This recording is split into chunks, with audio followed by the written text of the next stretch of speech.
Hello. Hola. My name is Durden77, I suppose. I think that's what I'm going to be called right now. Or either that or Tyler. You can call me Tyler. Who are you? Mark. You can call me Mark or Laz. Laz. I like Laz. Pretty good Laz it is. Laz is fun. I'm going to stick with Laz. Might go to Mark if I'm getting frisky. We, as you can see from what he is wearing right now, we like Spider-Man. Spider-Man's he's a cool dude. He swings around. Yes, he does. Shoots the web. And he'll sometimes even stick that web to buildings. Exactly. And lots of property damage. Lots of property damage. Yeah. But everybody's too busy typically to care about the property damage. They usually are just like, look at him. He looks cool doing it. Does not matter how many glass windows he's broke. Probably a lot. Quite a bit.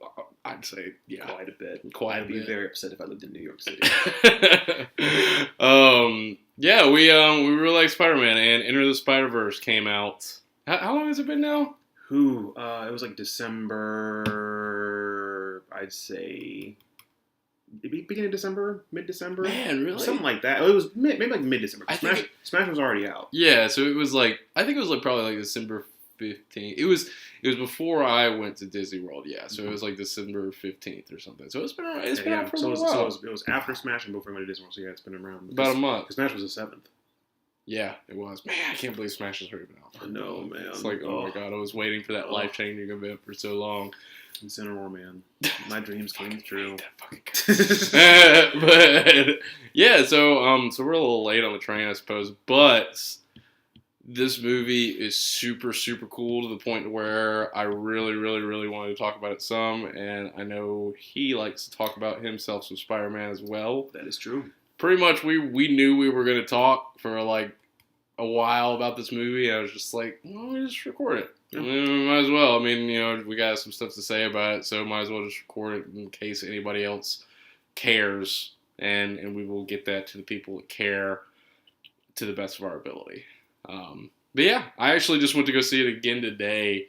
I really don't remember the last time I've done that with a movie. Yeah. I really, really don't. Like, I honestly don't get to go see movies that much these days just because of the time constraints and stuff like that. But the Spider-Verse I went to see for the first time last week, and it was just so fucking cool that I was one of those movies that I really felt like I wanted to watch again in a cinema. There's a lot of movies these days, and you got the big movies, like every big movie these days tries to paint themselves as an event. It's like, come see Infinity War, which, that's a conversation for another day. I saw that movie like 5 times, so yeah, no, for sure. I can't really say much about that. But Infinity War was most certainly another movie worth seeing in the movies, but Spider-Verse was one of those movies where when I left, I was like, I have to go see this again while it's still in theaters, and it's just, it's really cool. Yeah, it was very clear that people who made that movie cared about Spider-Man. It was not a cash grab. It was not a let's just make this movie to get money to do other projects. Like, this was somebody's like love child. Like, this, I want to make this movie, and like, they take so many things from the comics and make it work better as a movie, I think. It's crazy. Like, it just works better. Like, yeah, this makes sense. Yeah. And it's so crazy that this came from like a few months after Venom. Yeah. Which is kind of Venom, like everything you just said. Yeah, Venom, like, a lot of people shit on Venom, which I've heard it's fun. I still haven't seen it, but I've heard it's a fun time. It's fun because whoever wrote the dialogue for Venom and Eddie nailed it. Like, that's how their inner dialogue usually works. Like, there's one point where Venom's telling Eddie to jump off the building, and he doesn't, and he's just like pussy, and he's like, he's just a big old douchebag. He's just punking Eddie the whole time. And it's funny because Eddie's usually the douchebag. Yeah. So he basically gets twisted. So that's a cool little idea, but everything else about the movie was just like, it's a movie, it's an action superhero movie. Like, here's the big explosion, here's the big other Venom guy. I'm just like, all right, guys, like, you made this movie because you don't want to give up your Venom license to Marvel. Right. That's what you did, Sony. You basically were like, you know what, we got to make a Venom movie because if we don't, Venom rights go back to Marvel. So we're just going to make this movie real quick. And, I mean, it was passable. I heard Tom Hardy was definitely the only reason why the movie was worth seeing at all. Yeah, His performance was well done. And the thing is too, like, if I was casting a Venom movie, I would not have cast Tom Hardy, but Tom Hardy's just a good actor. Mm-hmm. Like, he's just a good actor, so it works. But like, I mean, I don't know. It's just there's a lot of the movie that rubbed me the wrong way. But I still have not seen it. End of the day, there were a lot of things that were good. Mm-hmm. They did certain things very well. It almost felt self-aware, almost. Yeah. Like a lot of the scenes, I'm just like it's self-aware that it wants money. Yeah. So you're just doing this just to do this thing. Like, the villain was not that. I heard the villain was pretty shit. Like I was just like, why? You're not threatening at all, dude. Like it just he just was. He was the dude from Rogue One, the rebel fighter. You ever seen Rogue One? Yeah. The guy that got his head. He got that like memory sucking thing. He went into the cave, Saw Gerrera's cave. Oh, yeah. That like the small yeah. mousy guy. He's the villain. Him. I'm like, you're like the most least threatening person in this whole movie. Like the taxi driver in that past scene was more scary than you were.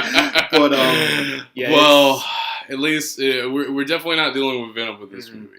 No, this is something super special. Everything was very well thought out. Oh my gosh! So I have not really read any of Miles's stories myself. I know of Miles pretty generally well. I think that in general they've done a pretty good job of kind of pushing his story into the mainstream at this point, like more or so than maybe other times they've tried to reboot Spider-Man or whatever. But this movie was really, really good about like just making me feel like Miles definitely belonged and was like not only a new Spider-Man, but a new Spider-Man that wasn't just like we're just gonna try this again with another character. He's like Ben Reilly. Exactly. Yeah. Which I love Ben Reilly. That was a cool. The Clone Saga in the Spider-Man comics was a cool saga, but like. It was very clear, you're just Peter Parker again. That's all you are. Exactly. Like, you may have some little things here and there that differentiate you, but like they're not trying to revamp Spider-Man. They're trying to have somebody stand in. Oh, no. Exactly. And I mean, that's cool, but that's what I was telling Laura. I think a good way to kind of start this out, even before the Miles thing, is that like, they've been a lot of Spider-Man movies at this point, of course. We'll talk about those later as well. We want to speak about kind of how this relates and to the other Spider-Man movies. Because we've seen them all. Only one I have not fully seen is Amazing Spider-Man 2, but we'll get to that later. Yeah. But when I left Spider-Verse, it was crazy because I actually really like the Raimi films, especially 1 and 2. Oh, yeah. Let's not talk about 3. Yeah, exactly. 1 and 2. There wasn't a 3, that's it. You mean all the Raimi films. All the Raimi, exactly. 2, yeah. I heard some like low-budget studio try to make a third one. It didn't work out that well. And I love Homecoming. And I've always thought they were good Spider-Man movies, and they've kind of expanded and gotten different over time. But when I left this Spider-Man movie, this was like it was like almost like a punch to the face, to where it was like that's what a Spider-Man movie was always supposed to be. Like I'm not saying that those other movies are bad or anything at all. Like what they were trying their best to achieve what this movie did. And some of them got closer than others. Yeah. Like some of them like did really well, and some of them were like, "Oh, this is great." But like Spider-Man Into the Spider-Verse was like that is a Spider-Man movie. Like that's what a Spider-Man movie always should have been. We might have not had the technology at the time. We might have not had even the type of production that could have had that, but or just A-list actors wanting to be superheroes for sure. Because that's a thing now. Like back in the early 2001, no one really cared. Like you had Hugh Jackman being Wolverine and stuff, but like you wouldn't be getting all these A-list actors and actresses trying to be superheroes. Yeah, and a lot of these people are becoming A-list actors because they were in superhero films that did really well. Oh yeah, for sure. Chris Evans. Chris Evans is cool and all, but like he was the Human Torch, then he's Captain America. Now he's like one of the most recognizable. You know what I remember him more than anything before Captain America was Not Another Teen Movie. I'm not even kidding. That was just like most memorable role to me. He went from that to Human Torch to Captain America, and he's like one of the main faces of Marvel now, one of the most profitable movie companies or studios out there. They're breaking records left and right. But like I think one thing that you touched on that was a good point is each of these Spider-Man movies did a good job at showing us a piece of what Spider-Man is. Yeah. Like hitting a like, all right, Tobey Maguire Spider-Man, he's the friendly neighborhood Spider-Man. He's the super nice guy who's there to help you out. Mm-hmm. You know, he maybe have some quips here and there, but this is the adult Peter Parker that you're used to seeing in like those mid-90 comics of adult Spider-Man. Animated series, Spider-Man. Yeah, exactly. Spider-Blood. Yes, exactly, yeah. With a sick guitar riff. Like that whole series was Peter Parker as an adult. And those Raimi films really showed that. Like, this is him with his job. This is him with his trying to get a rent. This is him trying to, be with Mary Jane. They basically showed that. For sure. Even though it showed him starting to be Spider-Man in the movie, like, you kind of get the feeling he's been Spider-Man for a while. Yeah. Like when you even though you see the transformation happen in Spider-Man 1, once he gets into the swing of things.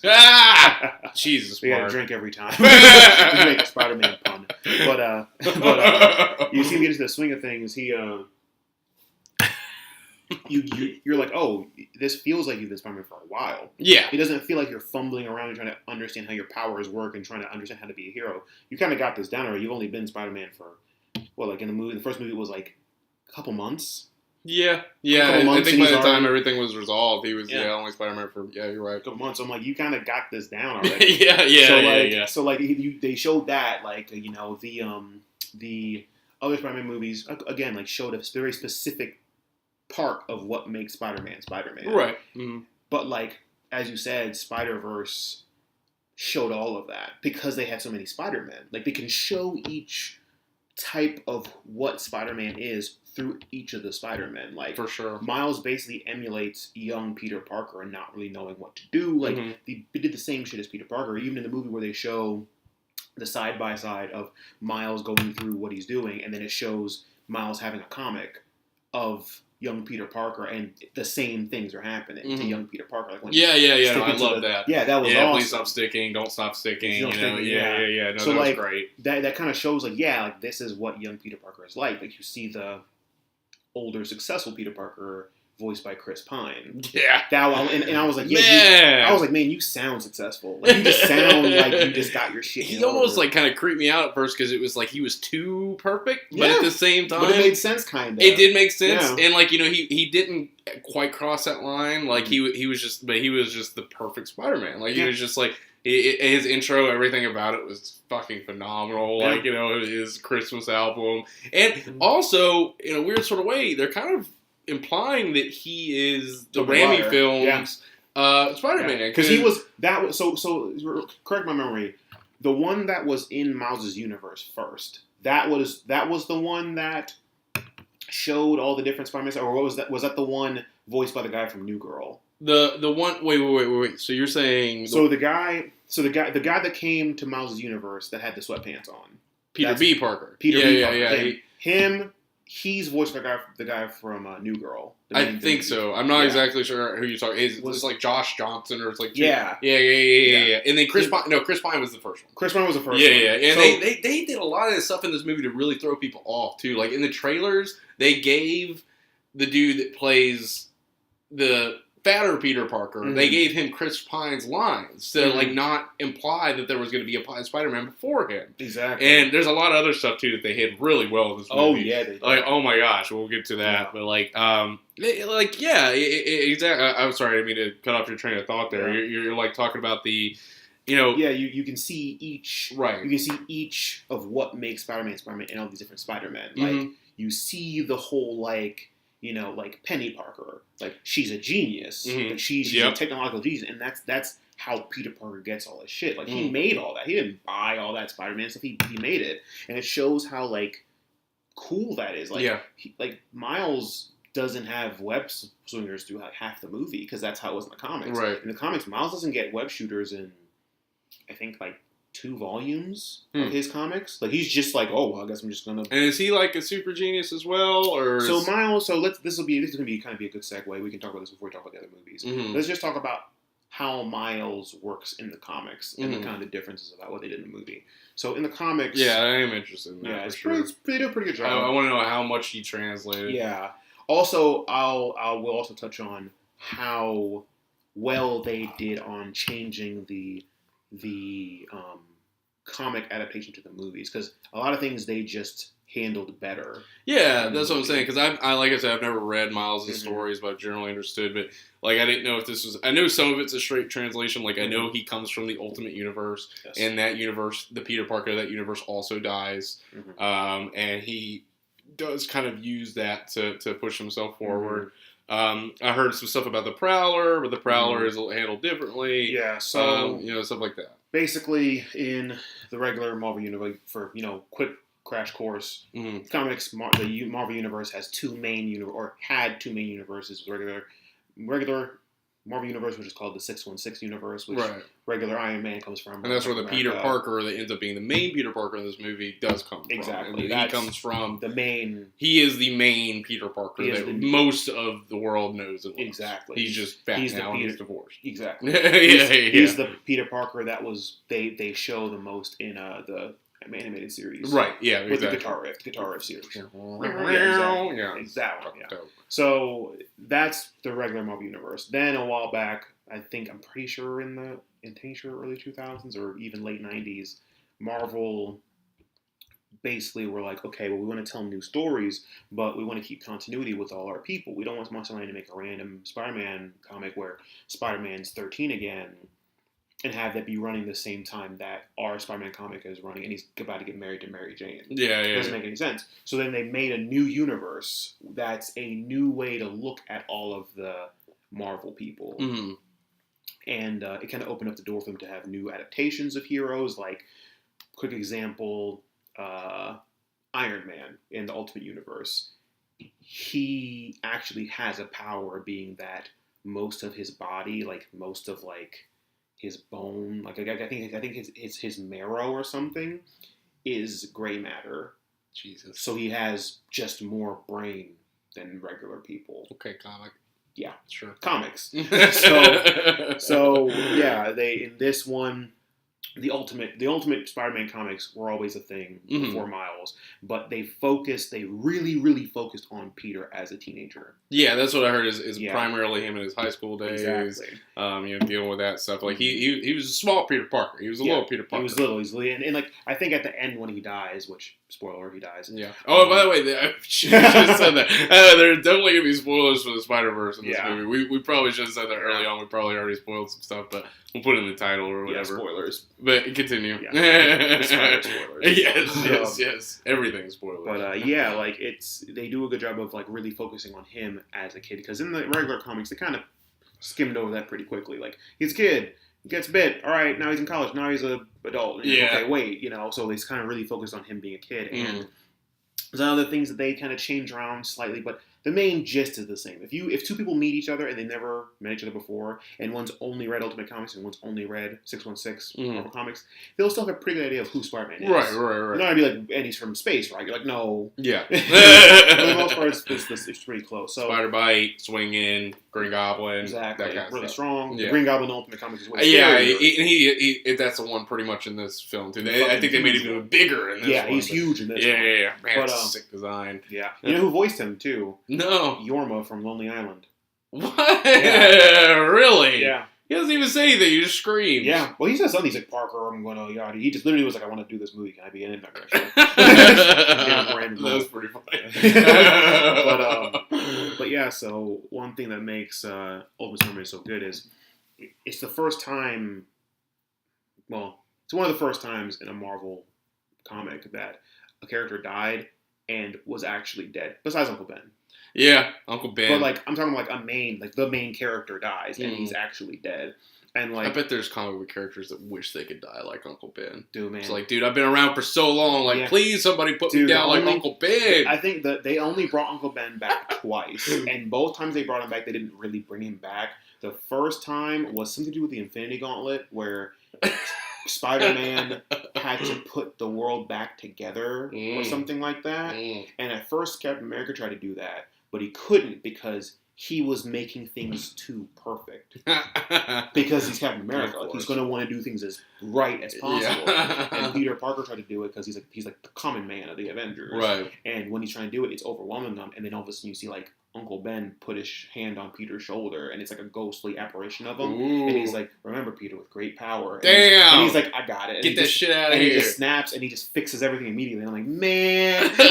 So Uncle Ben basically saved them all for you. Oh my god. So it was that. I'm gonna grab a beer real quick. Keep talking about it. The ultimate stuff. That is amazing, though. Did you need one, by the way? Oh yeah, I'll get one of the watermelon ones again. Awesome. Cool. But there's that, and there's also the fact that I don't know if you've ever heard about this, but there's a comic called The Superior Spider-Man. Yes. Where Doc Ock and Peter Parker trade bodies. Yes. Basically. Yeah, and I've been very interested in that. That's very good. Sounds super cool. That's very good too, and thank you. And Uncle Ben, or the representation of Uncle Ben in Peter's mind is what helps Peter fight through and become Spider-Man again. Batman. Spider-Man. Batman, Spider-Man. Yeah. You know what I'm talking. Yes, exactly. But anyways, I get my bottle opener. And then so Peter dies in the Ultimate Comics. And Miles is just a kid. He gets bit by remember in the Tobey Maguire movies when it had all those spiders in the different containers? Yeah. And they showed that each spider was like good at something. Yeah, this spider can jump really high. This spider can, hide in a little thing, then pop out and grab the thing and pull back. Like right. And like I forgot what Peter's was. I forgot what Peter's spider. The spider's really good at making box office money. Basically, yeah. But Miles' spider was the one that had active camo, and like it would be invisible, get close to its prey, and then zap it. Got it. With the bioelectric stuff, and it would go off. And in the comics, yes, I didn't even know Miles had those powers. Yeah. It was really cool. They did that really well in the movies. Yeah. And when they show that in the comics, somebody's looking through and they see Peter's spider. There's Peter's spider, and they look for Miles' spider. And they go, oh, it's probably just invisible, but it actually got out. And so it was just out and about for whatever. And then it was in the lab.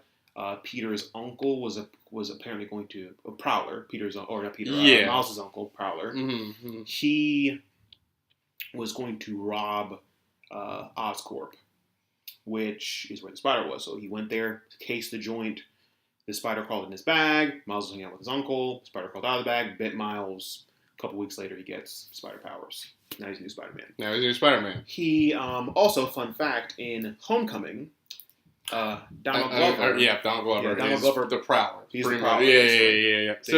So that actually leads me to something pretty interesting. So I want to know more about the connection between the comics and the movie, but as just a movie in general, like a Spider-Man movie, like what you were talking about, how they were so good about defining the different aspects of Spider-Man throughout the movie. Also, I think that came through so much in the animation and just the general directional style. Like, there was so much about the movie, like, it was specifically the Prowler. The Prowler, his presentation was just ungodly cool. Oh, yeah. Like, holy shit, man. Like, those scenes of the chases, they felt more intense than most chase scenes in movies that I see, period. And like, he's got these dope-ass rocket boots, like getting on his bike, and he's saying he needs, like, just this neon going everywhere, and, like... And that, like, synth, whenever you hear, like... Yeah, it's like his theme he had. And oh, my God. He looked scary. Yes. He was scary. He wasn't just sure.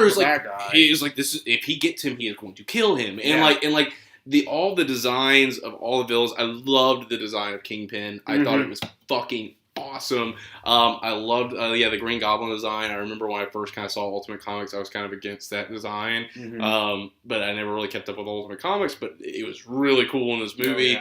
I love that Tombstone was like his helper. All that stuff. He's chilling. Yeah, he was just straight up Tombstone. He's like, it's cool, but. The one that I loved so much and they kept such a good lid on was fucking Lady Doc Ock. Man, Lady Doc Ock was so sick. Oh my God. She was really well done. It was so well done. She was terrifying. She was so terrifying, and her shit talk was great. Like it was like you could tell throughout each match, she would always keep a cool head. I loved at the end when she's coming down and she kind of surprised and she's just nice to see you again, Peter. And she just starts just going at him and stuff. And it's just when she comes into Aunt May's home.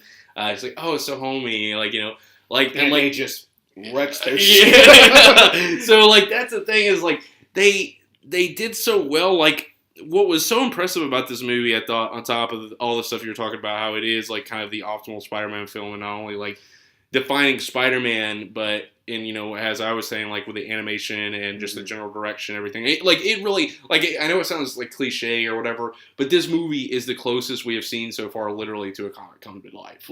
Absolutely, no question. It looked like I was reading a comic. Yeah, it literally was. Like from the dots to the hatch lines to the actual lower frame rate of the movie, It is an incredible feat of animation, and it's if you're just going into it purely I don't care about Spider-Man, I don't give a shit about anything, but I'm very interested in animation in general. This is one of the most spectacular movies you'll ever watch. I hope they present this movie in animation classes. Oh yeah, no, for sure. So well, it is incredible. The way that they make the animation part of the movie. That's what I always find most impressive about video games is well, this can only be done in a video game. This storytelling can only be done in a video game. Well, there's certain storytelling that can only be done in animation, and that's what they do in this movie is so much as they take advantage of the animation in a way that just makes it. It's this simply could not be done any other way, and it makes it feel like something is jumping off the screen. But on top of that, not even the Spider-Man. It was really impressive that each Spider-Man, pretty much had their moment. Spider-Man and Spider-Woman, where, you felt like you knew all of them by the end of the movie. But on top of that, the side characters were great, too. Aunt May was, super awesome and defined in, a really cool way. Miles' dad was amazing. Miles' dad was awesome. He was excellent. And, I love that they showed his mom, too, pretty good bit. Kind of established, that dynamic really quickly.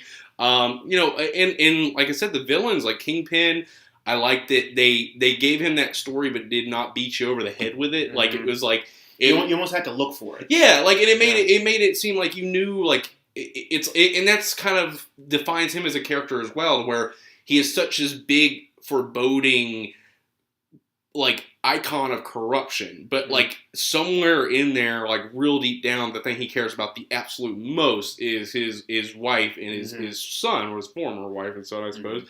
And they did that so well to where they did not beat you over the head of it. So in general, if you just go see the movie, you're going to say, oh, Kingpin was the big bad guy, and that's what they wanted you to do. But then it's if you really look at it, and I said, I saw it again today. It's there's a tiny bit of you that feels for him, little bit of it. It's not too much. You don't want to feel for him too much. Yeah. It's the same thing with the Kingpin. Kingpin they've always been doing a good job of making Kingpin look scary, but at the same time you care about him. Just like in Daredevil, the Daredevil show. Yeah, it was similar to Daredevil a lot. Daredevil show, of course you want Daredevil to win, but you're Kingpin, you're kind of psychotic. But I get what you're about. Yeah. You're not just evil for the sake of being evil. For sure. He wants to do something. And even that point, that was actually part of... So, back to the comics, we'll just kind of show the quick progression of how, whatever. The Miles' story is, it starts in Ultimate Spider-Man, Miles Morales. Then there's a quick side event that happens that's called Spider-Men, where Peter Parker of 616 comes to the Ultimate Universe. Because Mysterio finds some random tablet that opens up comics. He's in the Ultimate Universe. Got it. That happens. Then, for people who don't know, there was a merger of the universes for Marvel. The Ultimate Universe, Secret Wars. Secret Wars, Battle World, Ultimatum. There's a list of things and events that happen to make the worlds combine. But I think it starts with Ultimatum, which is the end of the Ultimate Universe. Then Battle Wars. I read up on Ultimatum. That shit was kind of fucked. Yeah, it was. A lot of people died. Some really weird. Yeah, it sucked. Ultimate Hulk tried to roll up on regular Hulk, and he was big bad for a second. And regular Hulk was like, "Nah, man, the Hulk," and he just wrecked his shit. He just got destroyed. So it was very cool. Very few people survived from that combination. One of which being Miles. The only reason why he survived is because Peter knew him already. Because he already came to the Ultimate Universe. So he's like, oh, I know you already. I know who you are, yada, yada, yada. But yeah, not to get too much into it, but the universes combine because of some weird thing that happens where Miles helps somebody in the whole Secret War, Battle World place. The person grants him intelligence, which basically means that when the universes combine, everybody doesn't remember. Like they just think this is how the universe has always been. But Miles remembers. Remembers his old universe. Oh, and he's just in this new. And is he kind of unique in that regard? Yes. Okay. Very few people know. Like I think Doom knows because it's Doom. Of course. I think Reed knows, and I think Peter knows somehow. I think somehow Peter knows or has an idea or something, but very few people know. Okay. But long story short, Miles knows. So there's a lot of weird things where Miles will be like, this is weird. And like for example, in one of Miles' new stories, Miles works with Venom for a little bit. Huh. And in the Ultimate Universe, Venom is completely different. In the Ultimate Universe, in fact, Venom kills Miles' mom. Oh shit! And Venom's not like a person. He's like this. He's just a thing. He's not like I'm Eddie and I'm Venom. Like, no, he's just a force that is trying to kill people. Kills Venom. Kills Miles' mom. So when Miles sees Venom in the regular Marvel universe, he loses his shit and he's like, "I'm going to kill you because you killed my mom in my last universe. I have a mom this time. I'm not going to let you kill her this time. So I'm going to take you out." And Eddie's like, "Whoa, kid." Calm down, and Miles is just wrecking his shit because he has the invisibility, he has the Venom stinger thing, right? So like the electricity thing. So, but anyways, that happens. So now Miles is right now in current comics. Miles is in the regular Marvel universe. Spider-Man's also there, so those are times where Spider-Man and Miles work together. After they've been established in the same universe, there's another Spider-Man. It's called Spider-Man 2. And the main thing is like, okay, Miles, if you're from the Ultimate Universe, where's the regular version of you? Where's regular Miles Morales? Because you're Ultimate Miles Morales. Jesus. So the regular Miles Morales, I get what you're saying. Is like he's still out there somewhere. He's probably working at a pizza shop. Actually, he's like an enforcer for like Kingpin, and he saved Kingpin's life in jail. What? And because he saved Kingpin's life in jail, he's like, Kingpin's like, I'm indebted to you forever. Like you're one of my best soldiers, or enforcers. And the reason why I'm saying they combined all of Miles' history into this is because Kingpin gets to, like, Miles basically in this world had a love of his life. There was a girl he was really into. Something happened. She died. He was pretty much not the same. He's kind of like not all there anymore. Kingpin's family was killed, just like in the movie. And Kingpin has been using all of his resources to open up dimensions to find other versions of his family so he can spend with them. And at the end of the run of Spider-Man 2, that's what happens to the other Miles. The other Miles leaves the universe to go to a different universe. The original Miles, the henchman Miles, or the Ultimate Miles. No, regular, or 616 Miles. Okay, yeah. 616 Miles leaves the universe to go to find a different version to find the girl that he was in love with. Finds her, lives happily ever after. So Kingpin was trying to open up portals even in the comics. So they took pieces of all of that and mashed it all together. Interesting. Which is why I'm saying they did a good job of making it work more concisely. Because like in the comics... Yeah, for sure. Because I mean, that's part of comics, but that's fucking nuts. Exactly. Everything you just said was insane. It's just so convoluted. Right. Which, I mean, I get it. That's that's part of the fun of comics. Exactly. But as far as like just a straight up story that is like digestible, I get what you're saying. Yeah. They took that. So it sounds like they did. And so as far as Miles as like a character, as like a person, as like you coming in, he's singing his little song, or like he's kind of nervous sometimes, but he's also kind of tough. Like, does he feel that way in the comics? Yeah. They translate his personality well? So Miles in the comics, they do like he does not really want to be Spider-Man in the beginning because he's like that was Peter's thing, like. And he kind of in the movie is kind of the same way. It's not quite as pronounced. Like he's not fighting it super hard, but he's like, I don't want this, man. Like he says that a couple times. He's like, I don't want this. I don't want this. Yeah. The main thing that happens that makes Miles kind of get on board is one because the Spider-Man 1 event happens very early on. I just love that there's a Spider-Man 1 and 2. Yeah, Spider-Man 1. Yeah, it's crazy. I have both of them if you want to read them. I might just do that. I just love the idea that like one Spider-Man was not enough. And it's hilarious because like Peter comes to this universe and he's like, at first he's like, "Are you a clone?" And he's like, "A clone." And he's like, "Okay, if you're not a clone, good. Don't let anybody clone you." And it's great, but like that's like where Miles basically like. And another reason why they did it too is because when Miles was first announced, the public was losing their minds. Some people were all about Miles. Some people were like, you can't have another Spider-Man, blah, blah, blah, blah, all this stuff. Well, that happens a lot, but, of course, you have the just inherent you're gonna have he was an African American Latino, so you're gonna have some people who are just fucking idiots. Exactly. And then you're also gonna have people who are just like, maybe not rightfully so, but like generally speaking, when you kill off a major character like Peter Parker, number one, you don't expect him to stay dead. Exactly. And number two, you're like, okay, dude, you got some super huge shoes to fill. Like there's, and that's what I mentioned earlier on in this video.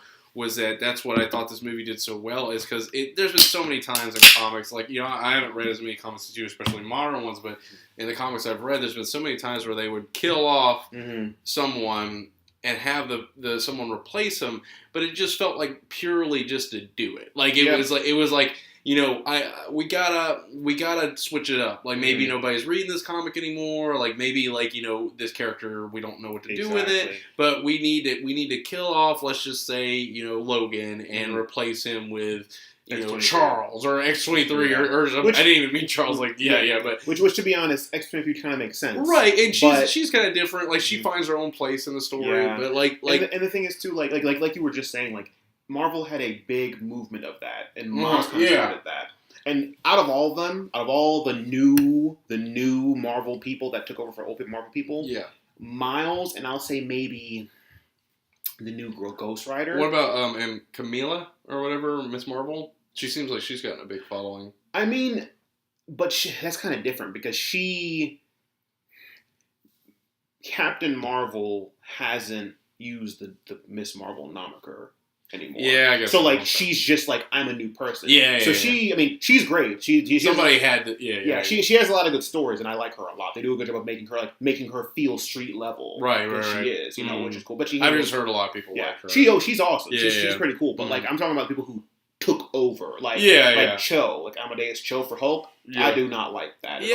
From what I've seen, I've never really been a fan of that. Even honestly, in the Marvel movies, I'm a lot more of a fan of Hulk when he's not talking and when he's not being like intellectual. Like, even not to go off on another rant, we'll stop it right here. But I'm not even kidding. Like, even in Thor Ragnarok when he was like talking and stuff, I didn't really like that as much. So Amadeus Cho is pretty much just takes that to the next level. And he talks, and he's that way when he's Hulk. Yeah, exactly. That's what I'm saying. Like, he's like doing like shit like while he's Hulk. He has complete control, and I'm like, the Hulk's not about having complete control. That's not what the character's about. Exactly. That's the whole fun part of the character. Exactly. Like that Riri Williams, which was the new Iron Man, Ironheart. Yeah. See, and that made me really mad because I was like, all right, Marvel, like, this was a really easy opportunity for you to make this work if you would have done a little bit more work with her. Because like the thing with Spider-Man, right?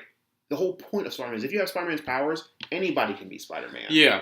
That's the point of Spider-Man. Yeah. They even said it in the movie. They're like, anybody can. I think that's what this movie does so well. And like especially with the Stan Lee cameo. Oh my god, dude. Oh my god. I'm not even kidding. Like the first time I saw it, it was like, and then I thought maybe when I saw it today again, it wouldn't like. It physically hurts me. Yeah, it's a beautiful one. I wish it would be the last one he ever did because the lines he gives are absolutely. He's just perfect. Like because what he's I don't know if this will fit.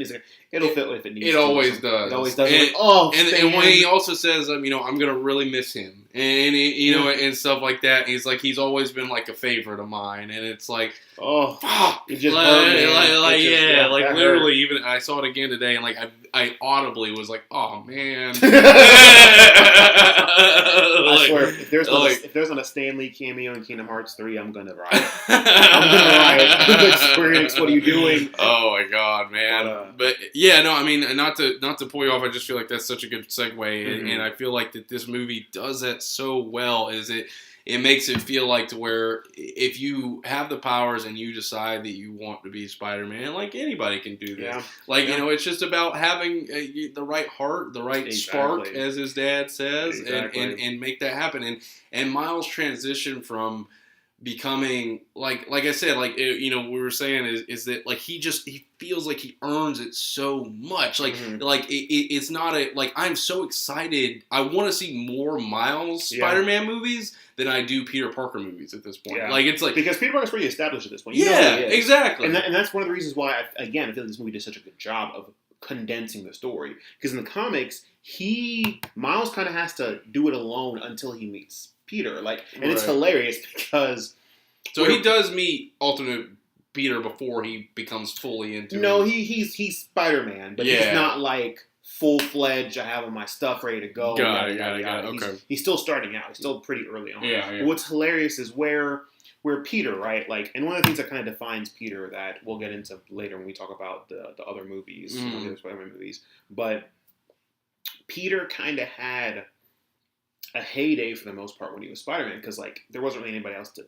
check him. It was just like, I'm Spider-Man. Like when he first started out and he was a kid, he's like, I'm Spider-Man. I can do whatever I want for the most part. And certain things happened that grounded him and everything like that. But with Miles, that happened real quick. Because one, Peter was already dead. Yeah. So we already knew, okay, like you can die from this. Yeah, you can die doing this job. On top of that, he goes out and starts being Spider-Man for like a night, and immediately he gets taken in by S.H.I.E.L.D.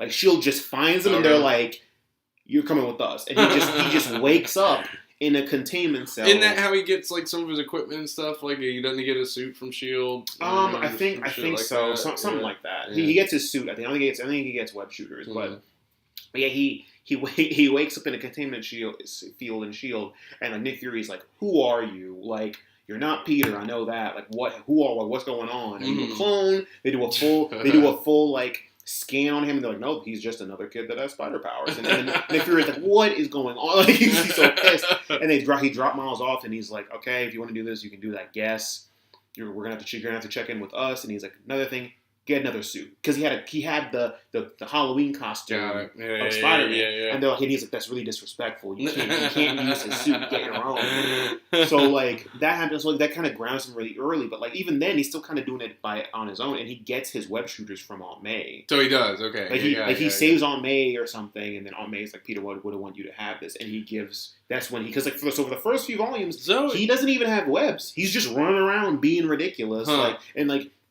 They kind of established in the comics that Miles isn't as smart. He's still smart. He's like a genius. Just not like quite like Peter Parker level. Miles is more street smart. Okay. Miles just kind of knows how things work. Yeah. Naturally, and also his power is a little bit better. Like his spider sense is a little bit better than Peter's. He can turn invisible. He's invisible. Yeah. He can shock people. He's a little bit stronger. He's a bit faster. So like the thing, like when Miles and Peter first fought in their first whatever, like. Peter was keeping up with Miles because he was really smart. If Peter wasn't really smart, Miles would have been it. Yeah. And the webs, of course, but he literally and the experience. Yeah. Literally, when Miles touches or when Peter touches Miles in the comics or in the movie and he zaps away and then the webs get him. That's basically what happens in the comics. Yeah. So it does sound like they translated it well. Miles freaks out and hits him. His webs go haywire. He can't use the webs for the rest of the fight. So it kind of evens things out so he doesn't have webs. Like it's really cool. Like at one point, Peter's spider sense is going crazy, but he doesn't know where he is, and Miles like right next to him because he's invisible or whatever. And Miles has spider sense too, so like spider sense usually like cancels each other out. Yeah. If you're getting warned of something and your opponent's getting warned of something over and over and over, like you don't, So it was pretty cool, but. That's really interesting. I mean, it sounds like they translate... Like, that's another really impressive thing about this movie, I think, is, like, number one, we'll learn about the comics and stuff that makes it even more impressive, is because it sounds like they've taken this pretty convoluted story and gotten the general beats of it that make it important. Like, but the only thing I will say is the Spider-Verse event in Marvel Comics that happened, because Spider-Verse is going to be something completely different. Spider-Verse is completely different when it happens, and... The main gist is the same, a bunch of different Spider-Men from different universes coming together to do some common goal. Right. In the comics, it's like hundreds of Spider-Man. And it's every Spider-Man you can think of. I do know that. I read up on that. Everyone is there. Like the one for the animated show is there. I heard there's even the PS4 one. PS4, well, that's the second one. There's Spider-Geddon. There's Spider-Geddon. Oh, is that Spider-Man 3? There's Spider-Verse, and then Spider-Geddon. Okay. But when's Spider-Apocalypse? Probably the next one. But yeah, Spider-Man PS4 is in Spider-Geddon. One of my favorite Spider-Man that I'm kind of sad didn't make it into the movie from Spider-Verse was Spider-Punk. Spider-Punk's awesome. He has a mohawk, like the mohawk, spike mohawk thing, has like a jacket. There's just so many to select from. I think the choices they made were great. They did a solid choice. No, for sure. Maybe if they do Into the Spider-Verse 2 or something, which would look like with from 2099. Yeah. They'll probably put something. I can see 2099 animated series Spider-Man. I hope to God he's actually. I don't want that to be like just a goof. Like I want him to be one of the Spider-Man. Like so bad.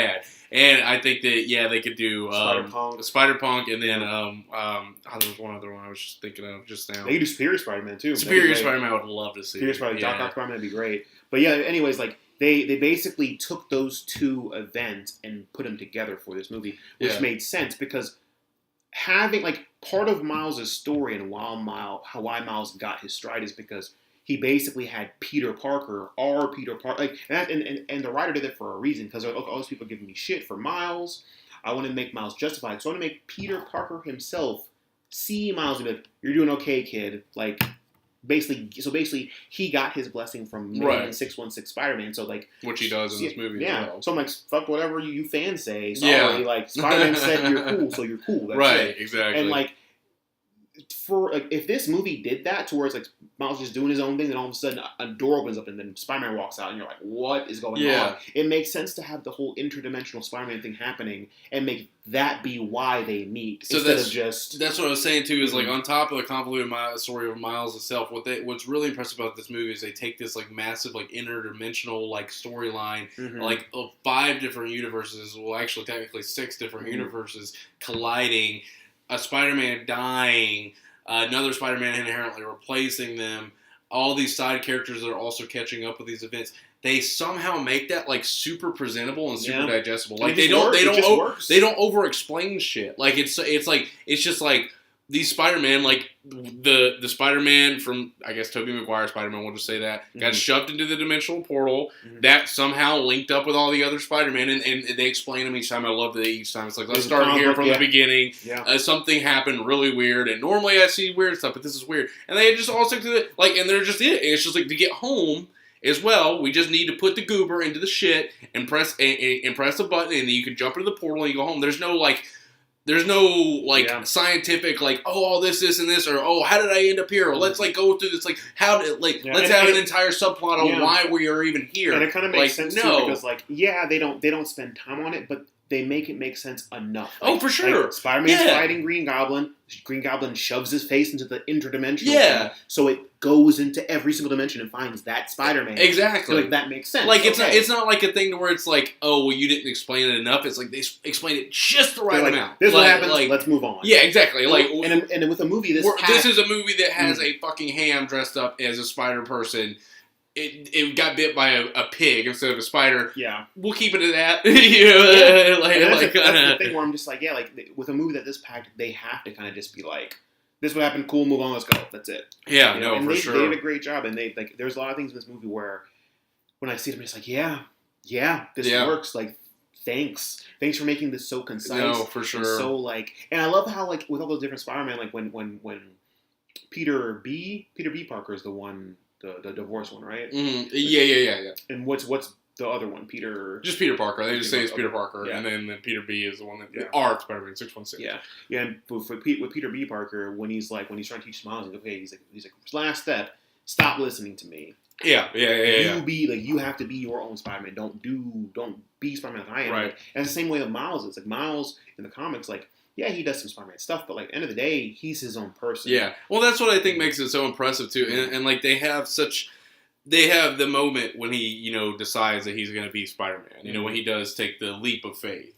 And, in a lot of other movies, like, that seems, like, very kind of, I guess, typical, and it kind of seems almost like a montage type of thing. But in that movie, it feels so fucking earned. It's like when he does it and all this shit and it happens, it's like, I love how they do, like, earlier on when he's falling, it goes like the whoa, and he's falling, it has, like, the words behind him, it says, whoa, but then in that moment, he swings up, and it says, yeah, and it shows the words go up. Yeah. Like, the entire, like, everything about it just feels like you want to be like, let's fucking go, like, let's start Miles' adventure, like, let's do this shit, like, I've never felt that way about a superhero replacing a superhero, like, it's always felt like, it's like, come on, like, we know who the real Spider-Man is. Exactly. Come on, we know who the real Batman is. And that's what I was talking about with Riri Williams, the new Iron Man, because again, like, I'm all about having new faces if you do the story well. And I gotta say, like, Riri Williams' story is not that well thought out. Like, there's so many things where I was like, why didn't you just do this? And again, she's like this. She's a black girl from MIT that finds one of Tony Stark's suits and like reverse engineers it. And I'm like, oh, that's cool, but like, Tony Stark wouldn't just let you be Iron Man. Yeah. If you did that, unless, I don't know, maybe you were War Machine's daughter. Why didn't you just make her War Machine's daughter? It would have been perfect. Like she would have understood everything Iron Man. She would have had a attachment because her dad's War Machine. Is she just like some random? She's chick? just a random. She's a random person. Like, what? I've never heard of her. I have no idea. Yeah, I was like, this was a gimme, guys. Like, and especially she's like in. I remember it was like a thing I'd read up. It's like, yeah, this new chick's gonna be Iron Man. It's and like granted, cool, but like I have no idea who the fuck this is. Granted, she herself is a cool character, but I'm like. You could have justified her so much more and made her part of the Iron Man family because Tony Stark is a narcissist. We love him. Yeah, of course. We love him, but he's a narcissist.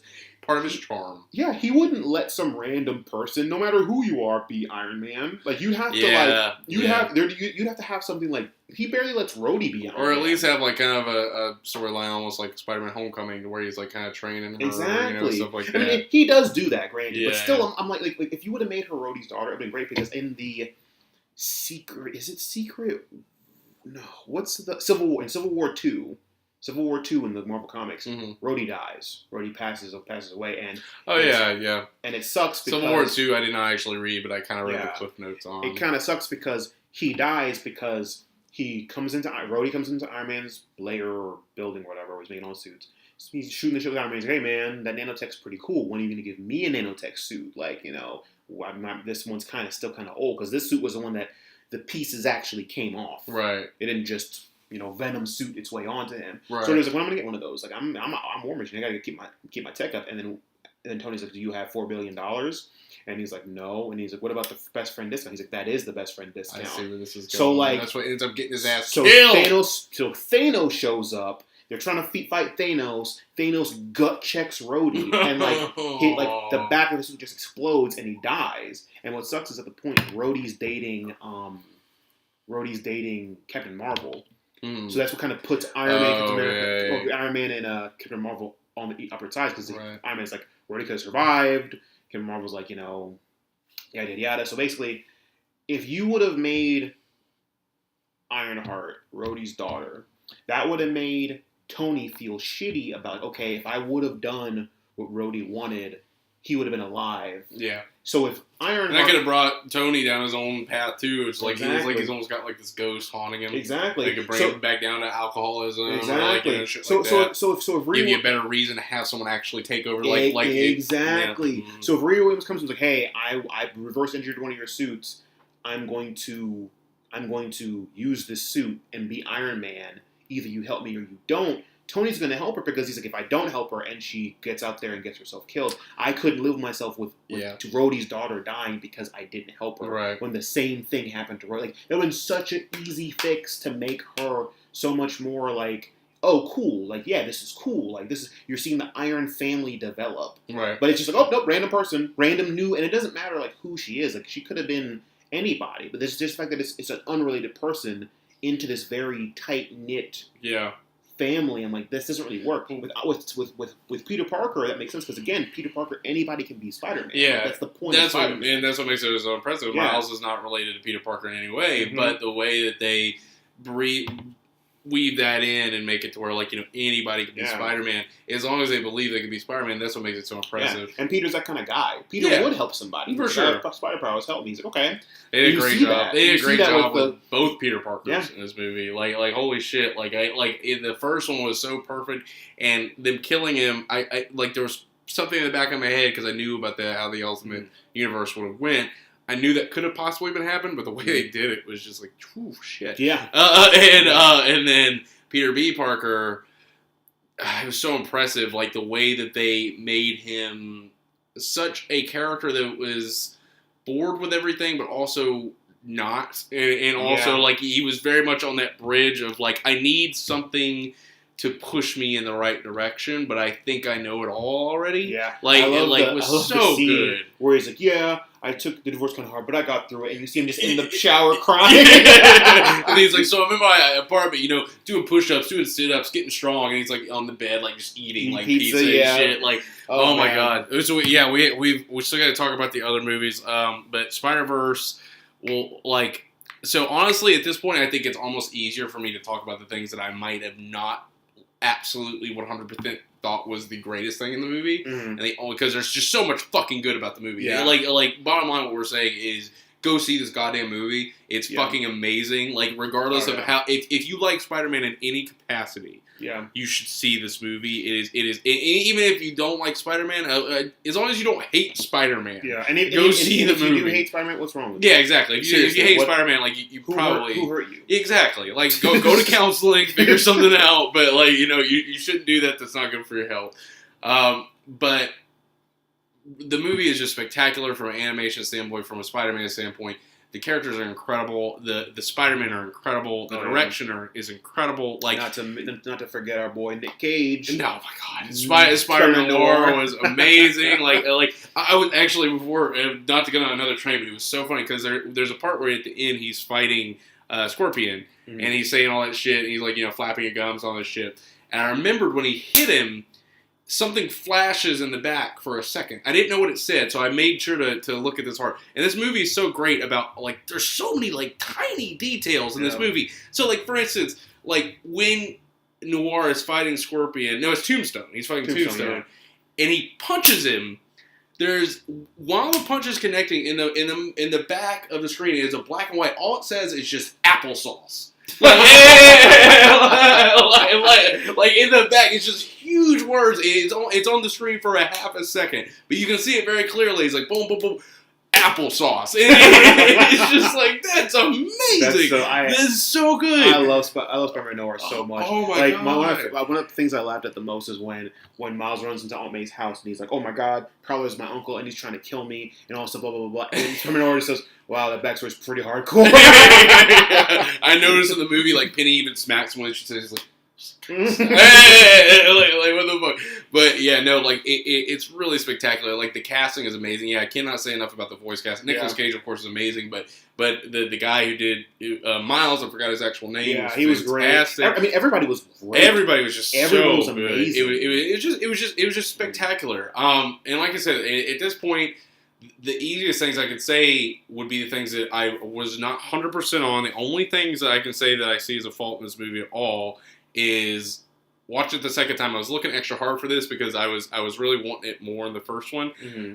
I don't think that the relationship between him and his uncle was as defined as it should have been. Mm-hmm. I felt like the moment where his uncle ends up being the Prowler. Mm-hmm. And his uncle, the Prowler himself as just a force of nature is fucking incredible. Like just so amazing to watch. But they had the one scene where, early on, his dad's talking to him, and he's like, hey, blah, blah, blah. And he's like, well, you don't want to end up like your uncle. Mm-hmm. And Miles is like, why not? Uncle Aaron's a cool guy.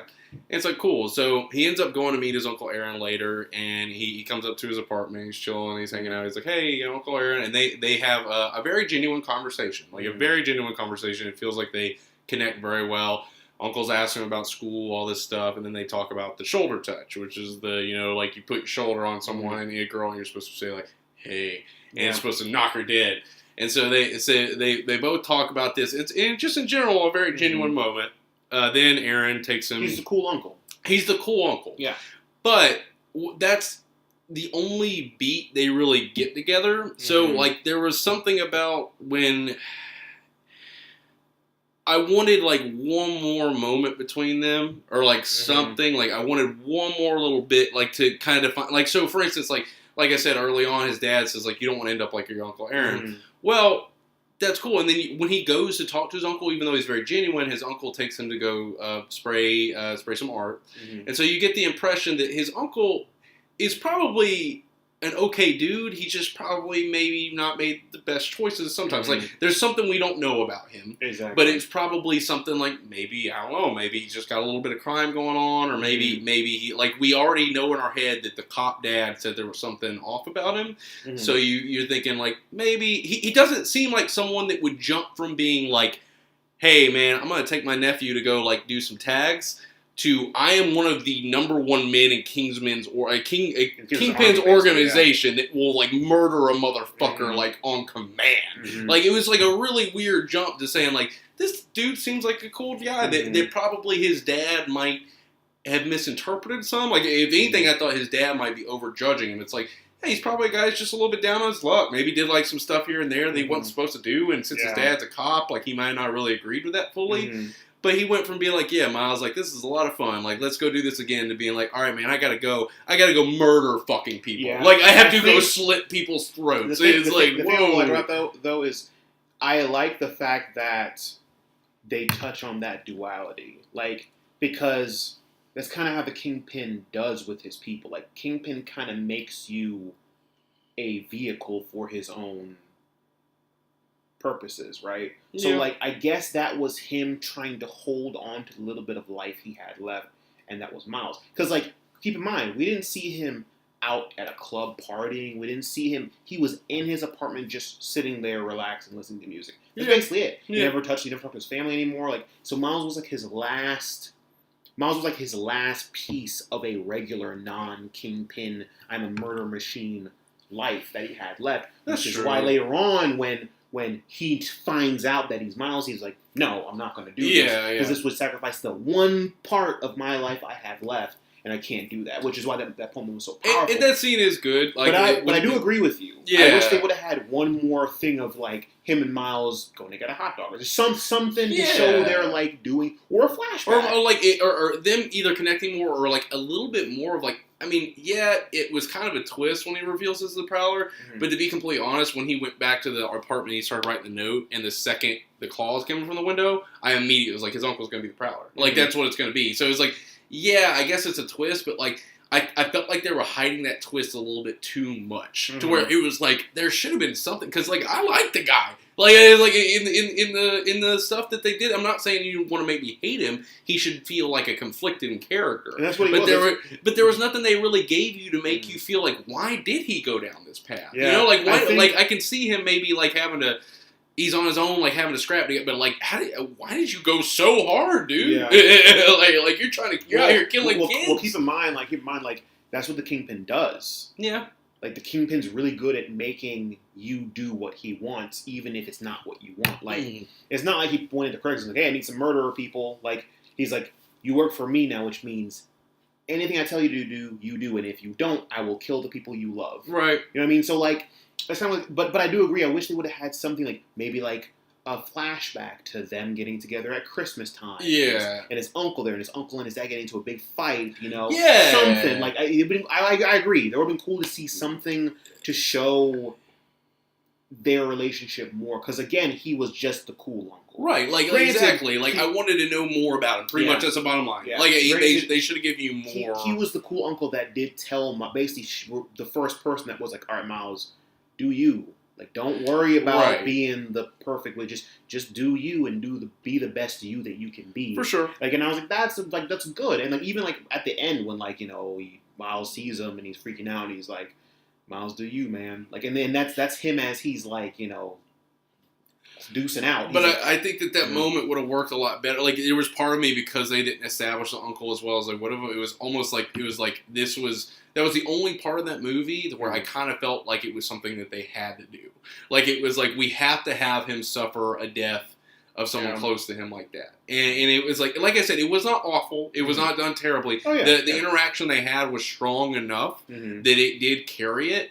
But it was just like, I like you said, if they could have had a flashback or something, like, I genuinely wanted to know, like I guess maybe part of it too was just like the Prowler was such an elaborate thing, like with the rocket boots, with the costume, with the motorcycle. So it's like, it'd be one thing if you were like one of Kingman's henchmen, and like you were just like, exactly, like a top henchman, like still a dude, but like, I got a gun. If you need me to shoot somebody, I will. And but this dude is like obviously dedicated his fucking life to doing this. And it's funny shit. too because the thing about, of course, people don't know this because of the movie, but like, he was just a really good thief, and that's what his thing was. And I heard he's different in the comics, where he actually like is more of a dick, where he uses Miles more. A little bit he is. So in the comics, he does use Miles, but like underneath it, you can still see he cares about Miles. But at the end of the day, he's like, I can make bank. Yeah. So I'm going to do that. You know. So like, and in the comics, actually, Miles kills him by accident. Like there's a big crash. There's gasoline everywhere. Prowler's like, come on, Miles, like, do this, Miles. Like, no, I don't want to rob things anymore, yada, yada, yada. He, like, pushes his uncle away. The electric thing happens, sparks the gasoline, big explosion. Prowler's dead. Okay. Miles really broken up, yada, yada, yada. But, like, and then, like, you saw in Homecoming, when you saw Anthony Davis, aka John Glover, Mm-hmm. and like Wait, is that his actual name? Anthony Davis. Oh wait. Oh, I thought you were saying Donald Glover's actual name. No. I was like, Anthony, wait, so Anthony Davis is Childish Gambino is a cover for Donald Glover. Is Was a Donald cover Glover? for- Fucking God no! No, Anthony Davis is the Prowler's name. Okay, got it. Fun fact: Spider-Punk is Anthony Davis. So in Spider-Punk's universe, Anthony Davis is Spider-Man. Jesus. Yeah. We have to talk about this movie. We've been talking for so long. No.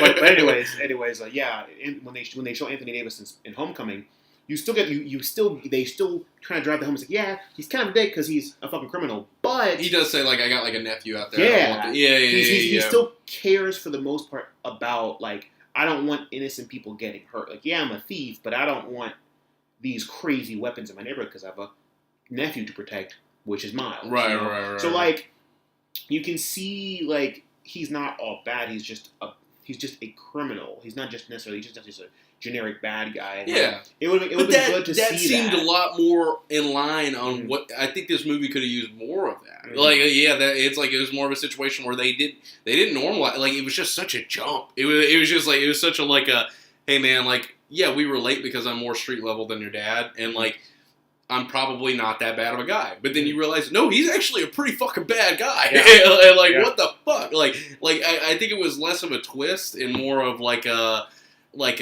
I just wish I would have known more. Like, I feel like if you would have given us just a bit more information, then this would have worked a lot better. Yeah. Like Or just a little bit show more. show us a scene where he is using Miles, so you don't feel as like, oh, okay, this is what he's about. Exactly. You know, Yeah. Exactly. Like Yeah, he was a guy that was like, I didn't want that to happen to him. Yeah. And like You felt that. Exactly, and like Yeah. I said, I could have felt like a lot more about him if he was like maybe more of a normal guy in Kingpin's army or like a high ranking guy. But the fact that he was like, I've got fucking like rocket boots and like all this shit, like he's like, I've been doing this shit for years, like, you know, like I've got killing down to a science. It's like, it's funny yo too, because, man, like what the fuck is this guy? It's funny too because in Homecoming, when they're trying to sell Donald Glover that stuff, they go through some of the stuff Prowler uses. Like, we have these things that can make you scale up buildings, or the boots that traction on. We got these random stuff, and I'm like, that's what Prowler uses. Really? They're basically Okay. trying to sell him Prowler's gear. And see, and like all these little things, I'm like, man, guys, and that's the thing though, is like, as much as I say about that character, like, god damn, the Prowler was so fucking dope in that movie. Yeah, like, my god, like that was one of the coolest villain presentations of any comic book movie I've ever seen. He was scary. He was so scary. Like it was just so the theme I love was when, so when good. Miles was on the truck. And probably just rolled behind and just went shink and just cut the tire. And I'm like, you just killed that dude. And there's just that one part, it's very simple where he's rolling up, but he just tries to grab him. Yeah. But it's like the way they do it, it's just like, if he would have grabbed him, like they don't make it a huge deal. They don't zoom in on his hand. It's very subtle. Like it's just kind of like, and it's like, man, if he would have got him, his leg would have been gone. His leg would have been gone. Like that would have been so You're a bad. Spider-Man with one leg now. Have fun. And even and when he first, when he Kingpin kills the first Spider-Man, and God, man, I cannot overstate it once again how much I love Kingpin in this movie. Like everything, I loved his voice acting so much. Like to where he kills the Spider-Man, he says, "Get rid of the body," and then he looks behind, he sees Miles, and first thing he does, he just says, "Kill that guy." And then Prowler just goes after him. And there's that scene where he has to climb over the fence and all that shit, which is foreshadowed because they have to climb over that same fence to get to the spot to put up the tag that he does with his uncle. Oh yeah. They climb over that same fence. He's like, I did an engineering job there. But yeah. And also on another note, what I thought was so clever too was when I watched it again. There's a part at the end where he does get the goober. And he's like, and Peter B. Parker's like, oh, you gotta be kidding me. He's like, don't watch the hands, watch the mouth. I mean, don't watch the mouth, watch the hands. And then Miles does this like big extravagant drop to where he like goes through like these buildings. He swings up, he goes all the way around, and he lands right next to where he needs to put the goober. And then Peter B. and Gwen are both like, whoa, did you teach him that? And they're like, no, I didn't. And he's like, and you certainly didn't. But what I realized watching it again is the OG Peter Parker that dies. He did that. He did that, and so and when he did that whole yes, gear and rep. Yeah, I was so like, they did such a good job of like not only making Miles his own, but also making it aware that he's been paying attention to everyone. Every single, and he picks up like on all of his scenes. He takes something from a Spider-Man or a Spider-Woman, like every bit of it. In the comics too, like in the Ultimate Universe, Captain America at this point is president, which... Hey, that's not all right. That's cool. But do you need another one of these? Yeah, I'll take another one of my mine. Cool. But Keep yeah, going now. he at one point Miles is or Captain America's president, and Miles saves him. And Captain America was pretty adamant about making Miles not be Spider-Man, because part of the reason why Peter Parker died is because he was trying to save Captain America. So basically, Captain America's like, what's this? This little 13-year-old kid is trying to be Spider-Man? Absolutely not, because the last time this happened, Spider-Man died. So I will not have this happen and have this on my conscience again. No fucking way, right? Mm-hmm. So he saves Captain America, and Captain America's like, fine, I guess you're Spider-Man. I guess we can just run this, I guess. What's so great about it is there's like a war with a bunch of crazy, not secret, this is still in the Ultimate Universe, people are fighting. And you're seeing Miles do certain things, and Captain America's like, that's my move. Like, he's just learning. So the thing about making Miles so scary is Miles is like a sponge. Like, anything Miles sees, he's like, he's kind of like Taskmaster. Right. Not to that degree. He's not doing exactly like the person, but he'll be like, okay.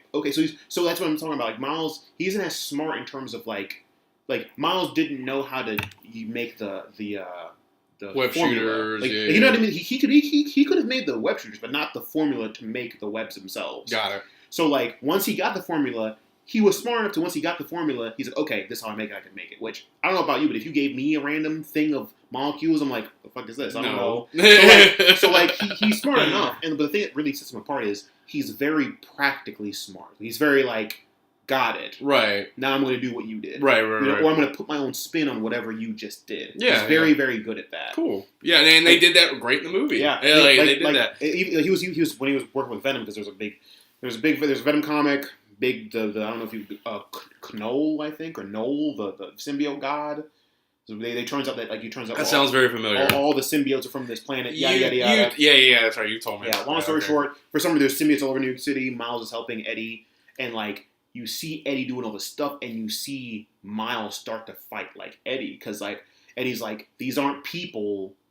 Don't hold back. You don't have to worry about hurting them. And Miles is like, okay. And he just, like, grabs one and like slams on the ground and like shoves his hand into it and then like shocks him with the stuff. And Eddie's like, oh. Oh my god. So like you see Miles taking all these different things from all these different people, whether it be Spider-Man, whether it be superheroes. Like you see him start to use those things. He hangs up with Tony for a while. And he's like, I should be more smart about implementing more tech into my... Because right now, that's awesome. All Miles has is just his web shooter. He is baseline Peter Parker back in the day. That's all he has. So he's like, I should start integrating more things into my eye stuff, to help me out. Or it's a communication system. So he takes things from... And Tony's like, basically he's like, hey, can I borrow this? And Tony's like, yeah, sure, I don't use it anymore. And he just takes one of Tony's tech and starts to like, try to reverse engineer to make it work for his thing. And I'm like, that's really cool. Like, in Captain America, you see some of Captain America's crazy moves, and he's like, okay, I should maybe have something like that where I do some kind of flip into whatever. Like, so you see, it's almost seeing like a fighting game person lab.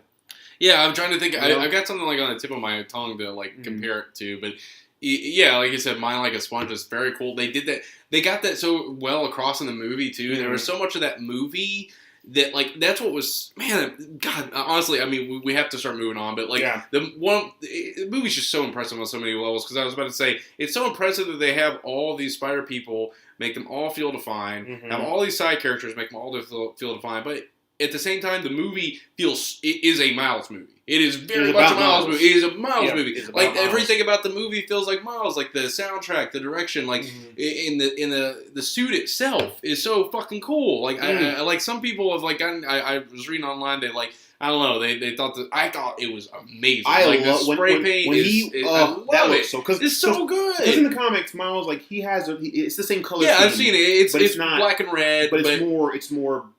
Like official, but it looks like a Spider-Man. I love the fact that it's just I love it. I absolutely love it. Like that entire movie felt like it was building up for that one moment where he becomes Spider-Man, and then when he does, it's just like everything is like this is all coming together. Yeah, like everything with is Miles with the hay with Kingpin. Yeah, exactly. I was like, that is so cool. Like Suzanne thought that was so cheesy for some reason. I thought it was fantastic. That was so cool. I thought it was great. I really did. Because at the end of the day, he's basically being like, all right, Kingpin, you know my dead uncle? this is from him. Yeah, exactly. This is from him. Here you go. And before we go into to what we think about the other movies, yeah, we do. We've probably already been talking about like an hour and a half, but I think but the only other thing that I can think of that I thought was kind of weird, like I said, we're like it's a much easier to think about the faults because there's so little compared to how many good things. Oh yeah. The only thing I thought was a little weird. I know it's a comic book movie. I know this and that. But I did think it was kind of funny that the only cop that was at the massive interdimensional struggle at the end of the biggest building in New York City was his dad. Comics. like, don't get me wrong. Keep in mind though that originally his dad wanted to be there because Spider-Man was worth to be there, and he thought that Spider-Man killed his brother. Oh yeah, okay. So they did that in the movie. He was like, oh, I need to be out with Spider-Man. You know? Okay. So like when he heard Spider-Man was at that event, he's like, I wish there would have at least been like a SWAT team with him or something. There were other cops there, but there just weren't. But they weren't anybody outside. Yeah, no. Like that was the main room. It's like he's like, I need backup, and there's like literally black holes getting sucked. Like. Nobody else gonna show up here. Really though, I mean, what are they gonna do? Yeah. But What's a cop? It's like I've been in New York City, and I think you have too. It's just like the idea. I used to live there. Yeah, of course. I don't know what I knew, but like. It's just like the idea of that. Just being, and like I said, it's a comic book movie. Yeah, the idea of being the only person anywhere in New York City. Let alone cop. Yeah, exactly. Yeah. So that was a little bit silly, but it still worked. Mm-hmm. And I mean, other than that, man, I can't think of anything that was wrong with that fucking movie. Yeah, it was like me and fucking amazing. Me and one of my friends, Malik, which you know, of course. Malik, we saw that movie and we walked out and we're like, I can't. There was nothing wrong. Like we walked by Venom, we tore Venom to shreds. We were like, this is stupid. This is stupid. This is stupid. This all this. But like with Spider-Verse, we're just like, Spider-Verse. It was like it was almost like it was so good that it was like. Oh, did that really happen? Did I really watch that movie? So I think this would be the biggest compliment, and we cannot take this into another tangent, but just real quick, this is how good I thought this movie was. When I left it about halfway through, when the Prowler was, and not even before I left it, when the Prowler was attacking Miles and all that stuff, there was a brief moment in me that kind of, and I love the MCU. There was a brief moment in me that almost made me hate the MCU. It was like, what if the MCU was fucking animated like this?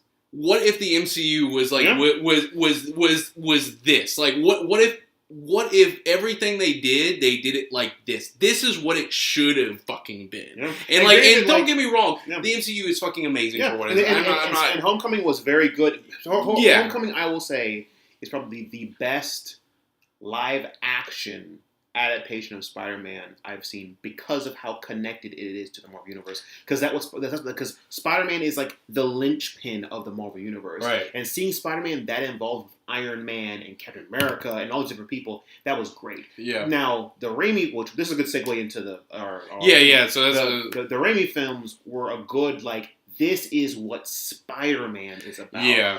Homecoming was more of, this is what Spider-Man in the MCU is about. Yeah. It was very good at being like, I'm Spider-Man, here's Iron Man, everybody knows who I am, everybody loves him. Yeah. Even you don't have to prove yourself, it's okay. Even in Civil War, like when he showed up, he like people were going to see that movie just because of him. When Bucky was about to punch him and he just caught his arm, catches, you have a metal arm, that's awesome, pristine. And Bucky wasn't even mad. He was like, is this kid really just like casually holding my adamantium so strong that it can hold the like what? Like there was something crazy in that movie where I was like, so you mean to tell me that Bucky's arm can do this, but Peter can that's cool, that's awesome. All right, like, I'm like, what? Like, but anyways, I think like that. That's one of the reasons why DC, right? Like DC, a lot of problems with their movies. Yeah. But the only thing I'll give DC is their anime movies are on point. Yeah, that's what I keep hearing. Their animated movies are great. I wish like what DC needs to do is they need to do what Marvel's not, and they need to make an animated movie universe because I think they do. But put them in theaters. Yeah. I think the public is ready for that at this point. So I definitely understand that like the Marvel Cinematic Universe would not be as nearly as successful as it was today if it was animated. And there's just certain things that like are cool about it being live action. Yeah, don't get me wrong. But like it's good to see those things translate in real life. For sure. But there was like part of me watching like Spider-Man is like, fuck. Like I was just thinking of, you know, an alternate dimension of where like the entire MCU was like this. Yeah. So, that like makes me hot and bothered. Whenever I have friends that don't know anything about DC and they want to like get a quick rundown of who the DC people are and what their deals are, the movie I show them every single time is Justice League War, because that movie hits on everybody. Yeah, it's I've heard DC's animations. Yeah, it's like this is who Superman is, this is who Batman is, this is who Flash is, this is who Green Lantern is. Like this is who Darkseid is, and that's why he's such a fucking problem. Like everybody. Yeah. And like the thing about the Marvel universe, it'd be cool if they had more anime movies. I agree with you, but like I would love that, but there's just something about how well they're adapting it right now. Oh, they did excellent job. Like especially like in a perfect universe. In a perfect universe, they could have what they have now, and I could like cross the street and see an animated version of everything. Exactly. Like I would want both. I'm not saying, but there was just like this brief period of time. I was saying like it was just. I think it was when the Prowler was doing the boots from one wall to another. Yep. And all this shit, I was just like, this is what. Oh, yeah. That's part of one of the reasons why I like the Spider-Man game so much, because like both of those things, it's animated, but it's still it's real enough for you to be like, this is clean. Yeah, like, this is clean. No, I have not finished the game yet. Yeah, I wish we could kind of talk about it more, but I loved what I played. It's great. I was like, it is. I was looking forward to this game. When it was announced 2 E3s ago, I lost my mind. And I was watching that Sony press conference in a theater, and when Miles, because you've heard of the Spider-Man trailer and everybody knew about it, and then when they showed Spider-Man webbing the helicopter up and he lands on it and everybody's taking pictures, and at the very end it shows Spider-Man PS4 coming, then it zooms out and it has an after credit scene, and it's basically like Miles taking a picture and he's just a black kid, and it's like, hey Miles, come on, we're gonna be late for school, and he turns around and it's Miles. Everyone was like, what? They freaked out because they were like, Miles would be in this game, so it means that Spider-Man 2 is probably gonna be Miles or Peter and Miles. That'd be awesome. I just shut the second I saw Insomniac, I was like, yeah, that's good. We're done here. No need for anything else, but anyways, let's talk about can we both agree that we think that Spider-Verse is the best Spider-Man movie? I feel like I'm not coming off of just a high from seeing it. Yeah. Like, legitimately, if you disagree, it's fine. I'll say that Spider-Man is the best standalone Spider-Man movie. Okay. I'll say that Homecoming. The reason why I think Homecoming. So I've already got a list in my head, and it's for different reasons. And one of those is part of the standalone. But I'm talking about like legitimately, if you could watch another Spider-Man movie right now. Gotcha. Okay. What do you think is like? It's hard. It's very hard to do. It's hard. But in Spider-Verse, and I'm not even saying this is one of my number one, but just saying that's one of those movies legitimately after I left today, I was like, I could go back in and watch that again. I could turn right back around and watch that fucking movie again. Me in The Dark Knight. I can't tell you how many times I've seen that movie. But I think that, in my opinion, Spider-Verse is everything. I think that if a Spider-Man movie, I think it did everything a Spider-Man movie has been trying to do forever, and it's done very well. But I think that any of its faults that it has, another Spider-Man movie has as well, and probably did a little bit worse. And I think that Spider-Verse is just such... I'll say for me, it's tied in terms of how good the movie is. It's tied between that and Homecoming. In terms of how important the movies are, number one, Sam Raimi number one is the most important for me. So why don't we do this? Why don't I just list what I think is the best ones, and then you list yours, and of course we can have some conversation between it. We have to keep it probably within 20 minutes. We've been talking for a long time. We'll try to wrap it up pretty soon. So just put them out in sections. So Spider-Verse really kind of fucked with my expectations again, because number one, it was way, way, way, way better than I expected, and number two, it actually got me to rethink some Spider-Man movies. So I initially thought I had a very easy list in my head, and Spider-Verse kind of fucked that up a lot. And so, and keep in mind when I'm telling you about this list, I'm really not trying to go against the grain or anything at all. Yeah. This is honestly what I feel. Yeah. I think the more that I've thought about it, I think Spider-Verse is the best Spider-Man movie for the reasons we've talked about. That's respectable. I wouldn't argue too hard with that. Yeah, I'm not going to sit here and talk about it more. We've talked about it enough. Go see the goddamn movie regardless. It's fucking amazing. Definitely. If it's your number one, number two, number three, regardless, it's a spectacular movie. I think that the one thing that Spider-Man, that the Spider-Verse was maybe lacking a little bit of, which kind of went with the Uncle Aaron stuff, was the very real-life problems that Spider-Man can encounter.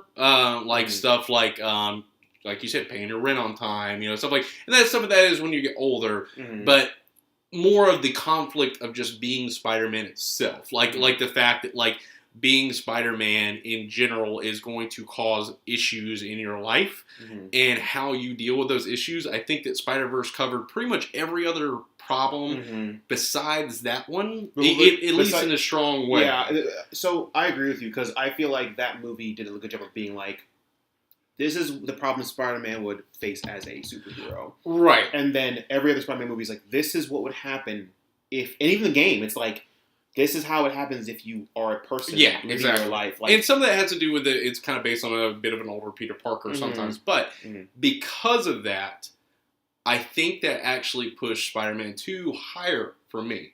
Because I think that of all the Spider-Man movies, it does that the best. It shows with Doc Ock? With Doc Ock, with just general Peter's conflict of if Spider-Man is worth it in his life, if this is something that they should be doing, and if they should be doing, how much do they have to do it? And of course with Doc Ock, which was just incredible foil in his own way. Alfred Molina was just incredible casting.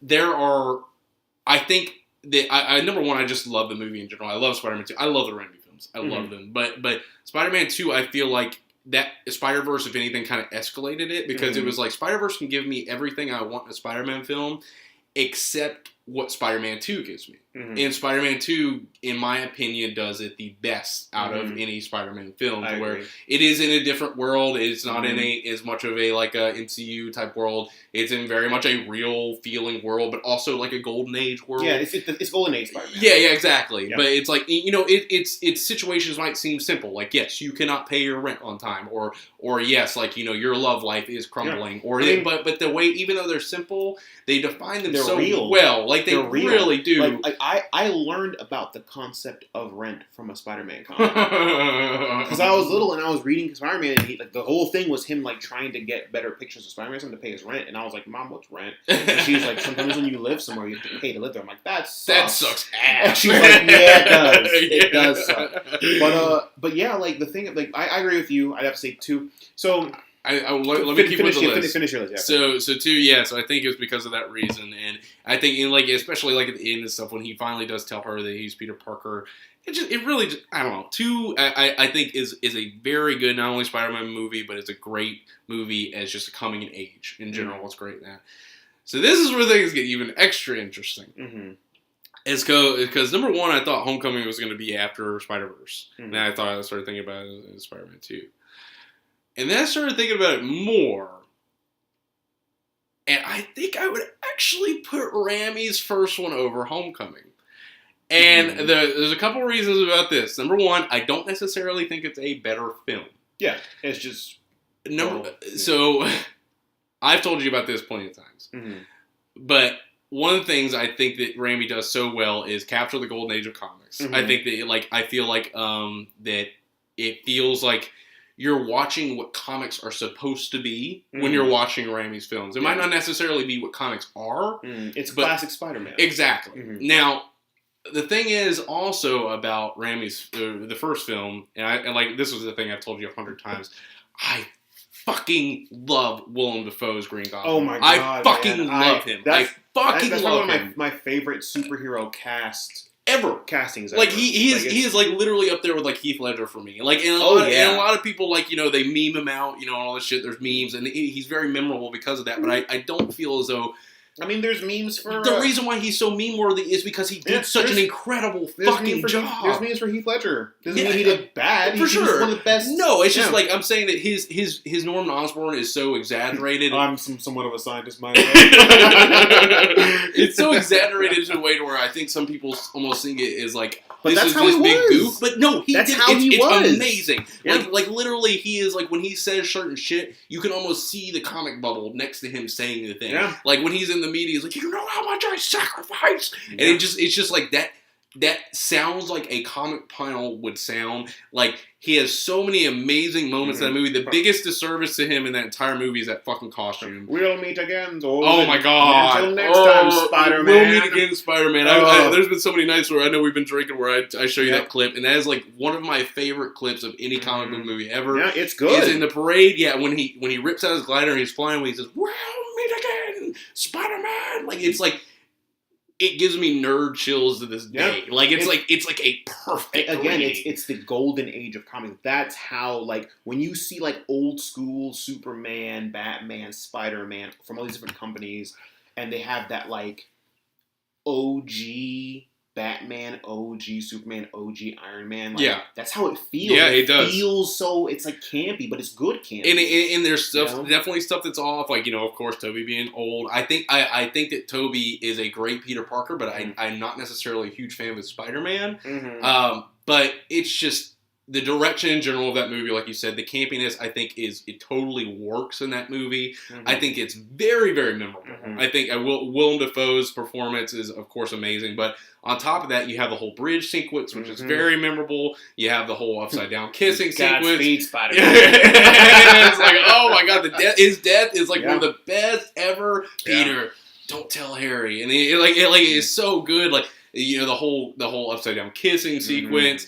The whole just like him just learning how his powers work and everything. Go, Web, go. Yeah, exactly. Like I think that when it comes down to it, like, and I'm not necessarily saying it's a better movie, but I think that Spider-Man 1 means more to me, and I think that Spider-Man 1 also made.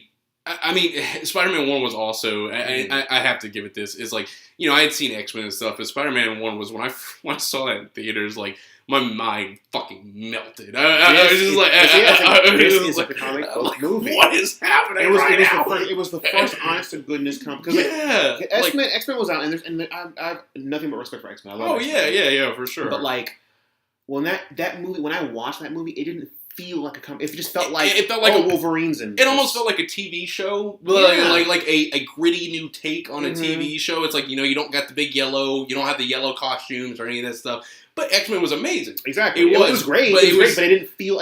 When I walked out of the theater, I was like, oh, that was a comic book movie. Right? Yeah. No, Spider-Man. It was just like, things are changing. Like, this is shit just got so real so quick. Yeah. It was just like, oh my god. So. Because of that, not to take up too much, and then after that, definitely Homecoming, very close as well. I think Homecoming, what I really realized about Homecoming, for me myself, is number one, I think especially, the comics I read growing up were all given to me by my uncle, and a lot of them were very isolated Spider-Man comics. They did not have to deal with the Avengers very much, it didn't have to deal with the world around him very much. Hulk showed up in a couple of them here and there, but like, it wasn't that big of a deal. And so I feel as though the number one thing that Homecoming succeeded with was just Tom Holland in general. Like, Tom Holland is the best Spider-Man. He is, besides Miles, I would say, in Spider-Verse, Tom Holland is an incredible Spider-Man. Like him as Peter Parker and Spider-Man. It's just fucking incredible. He's the Spider-Man that I think he has the best balance. Yeah, for sure. And being Peter and Spider-Man. Exactly. Now, I also felt as though that movie was fantastic, but I don't feel as though myself it was quite as memorable. I think the most memorable moments were actually Michael Keaton's bullshit. Yep. Michael Keaton. And I love that because they took one of the lamest Spider-Man villains and made him terrible. Oh, he's fantastic. Like if it was not for him, I feel like that movie would have been okay. Yeah, very okay. Yeah. And even then, the entire movie, not the entire movie, like they didn't go overkill with it, like, but a lot of the movie is for setting him up for the MCU. And like I remember being really worried, like early on seeing the trailers, like, oh, it's gonna be Iron Man featuring Spider-Man, but they did fine with that. Yeah. It was not that bad. He showed up every now and again. He wasn't like, hey, what's up? For sure. No. Yeah, no, it was fine. Like, I'm not saying it was overkill, but I think especially just that's a very personal thing for me, to where I think even though of course I do like when Spider-Man interacts with other heroes, that's kind of part of what makes him so fun. Yeah.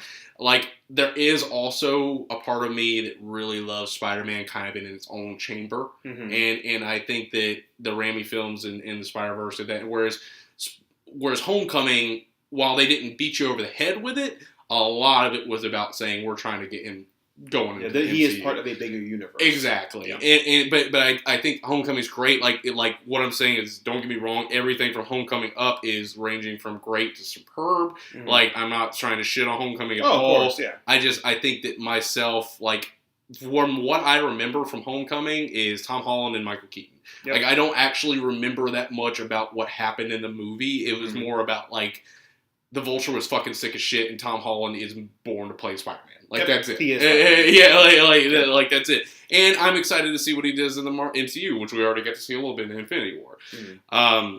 After that, not quite as great. We go, and this is where things got a little bit interesting as well. So the last two remaining for me are Spider-Man 3 and Amazing Spider-Man 1. Yeah, because you didn't see 2. I saw enough of 2 to where I pretty much understand what it is. I saw it on TV up at my girlfriend's mom's house while we were kind of doing other things, but I watched it enough. But since I saw it on TV and I kind of saw it in passing, I don't feel like I should really pass judgment on it. Fair. But I would say out of those two as well, and you might hate me for this, but I would actually put Spider-Man 3 over Amazing because Spider-Man 3 is, do not get me wrong, it is a bad movie. I do not like Spider-Man 3. Mm-hmm. I think it's I think there's a lot about Spider-Man 3 that is shit. But the Sandman, though. The Sandman is the best, one of the best parts of that movie. I loved him so much. And the movie would have probably been infinitely better if they would have just kept it to him rather than or him and one person's fine. If it was like him and then Harry, right, that's fine. No, but Venom was too much. That's too much. You can't have that. I remember I was so hype on that movie. I remember being on message boards waiting for announcements, and I remembered this was back when it was like dial up and shit. Mm-hmm. And I remember exactly. I was on like Game Facts and shit. And I remember they finally made the announcement. It was kind of low-key. It was a Comic-Con. Rami, he was like, Venom is going to be in 3.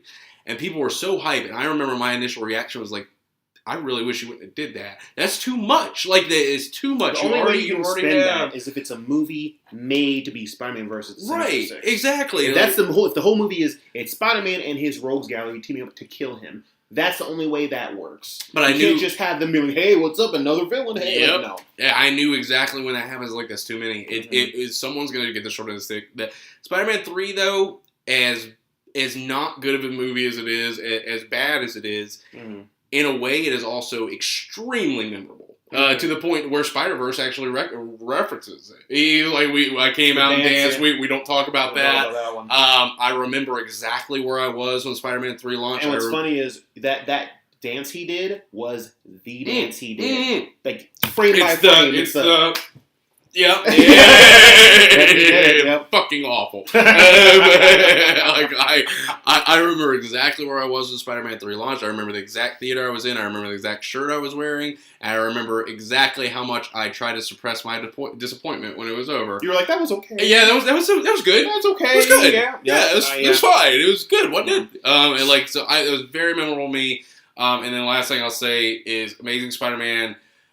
I just don't remember hardly anything about that fucking movie. And I think that Andrew Garfield was a good Peter Parker. I mean, a good Spider-Man, but in my opinion, awful Peter Parker. I don't think it was his fault. I think it was just bad casting. Like, bad writing. I think that, like I said earlier, Tobey Maguire is a good Peter Parker, but a bad Spider-Man. It's more important to be a better Peter Parker because Spider-Man is just a dude in a mask. If anything, you can okay, he's Spider-Man, whatever. But Andrew Garfield, he's this hot kid that also is like smart and like is cool and like is also Spider-Man on the side. It's like that's too much. You got too much going on. I'll talk about that in my because I agree with you for the most part, but there are some things about those movies where I really think they nailed really, really well. And a lot of people, because usually whenever those movies come up, people shit all over them, which they kind of deserve. No, yeah, you talked to me about it a little bit. I mean, I'll finish mine up by saying, Amazing Spider-Man 1 for me, only things I remembered was I remember when he first got held up by a knife, and he was like, oh, my knife, my only weakness. And I thought that was really funny and very Spider-Man. I also remember when Lizard first came out of the sewers, and it's like literally a 3-second shot where he's like got his lab coat still on. I was like, oh, it looks like a lizard. Like I used to know. That's cool. And like other than that, besides like the movement of Spider-Man, which I thought they did really well, I don't remember like anything about that fucking movie. Like anything. Like it just and maybe that was a time and place type of thing. Yeah. But it was just like fair enough. I mean, and again, Spider-Man 3 is like I said, I'm not trying to give it a pass. I think it's a shit movie in a lot of respects. I still think it's a lot more memorable than Amazing Spider-Man. Fair enough. But you can go ahead and go into yours. That's what I'm saying. I'm done with mine. For mine, I'd have to agree with you for the most part. I mean, I think that It's hard for me. I'd have to say Spider-Man 1 and Spider-Man Spider-Verse are tied for number one. Spider-Man, like Raimi? Like just Spider-Man. Oh, really? Spider-Man, and because even though I like the movie itself, like I like to see what the movie did for comics. Like Spider-Man saved Marvel Studios. Oh yeah. Like the fact that they were like, we can sell our people off for them to make these big movies for us to. And if Spider-Man never did well, Iron Man would have never happened. Mm-mm. No, MCU would have never happened. Yeah, so like that movie's so important, and it shows like that was some people's first foray into Spider-Man, and it did a good job being like, this is who Spider-Man is for the most part, and the people got that, and that was very important. If we're talking about impact, then Raimi's is not even Spider-Man films, like comic films in general. It paved the way for everything. Exactly. So and like even not to cut like is your list, but just real quick, just say like the Raimi films kind of in a way established the MCU's template a lot more than people act like they do. It's seriousness, but with a little bit of humor and like a little bit of light edge stuff, and like it's action, but it's not too intense, and it's like it's. They really established this template of this kind of good, campy but not too campy. Exactly. Like when you watch Captain America, it's campy as hell. Oh yeah. But at the end of the day, when you see Captain America just wrecking fools, you're like, oh my god. Yeah. Exactly. You'll never look at a frisbee the same way again. so I'd say Spider-Verse and Sam Raimi's first one are tied for the top because they both contributed a lot.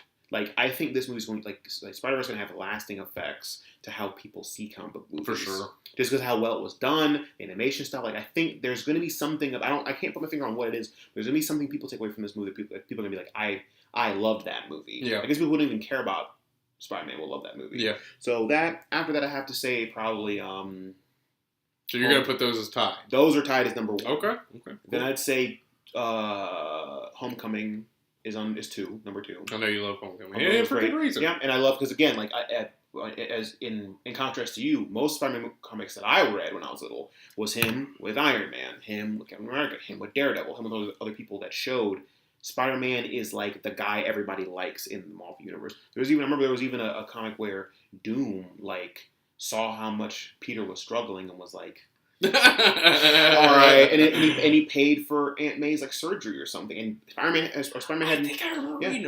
had no idea that it was him. He just did it. Like here's money. Here's Doom. Like, you know how much money Doom is. He's like, what you want 50 cents to buy some bubble gum here? Like he doesn't care. So he just did it for him because like not everybody likes Spider-Man, but everybody respects him. Mm-hmm. Even his rogues gallery respects Spider-Man. Yeah. Some people know who Spider-Man are, and that's why. Again, like that's why I think Homecoming is so important. Because at the end of the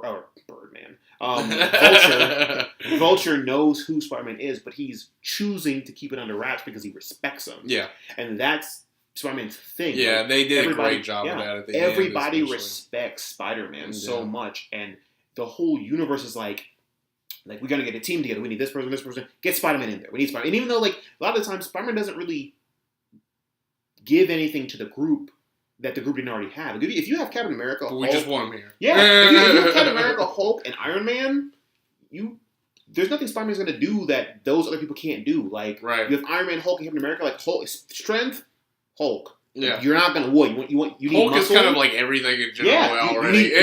You need muscle and speed. Well, there you got the Hulk. Still Hulk. Sorry, like what do you need? Speed? You want durability? We'll go with a Hulk, maybe.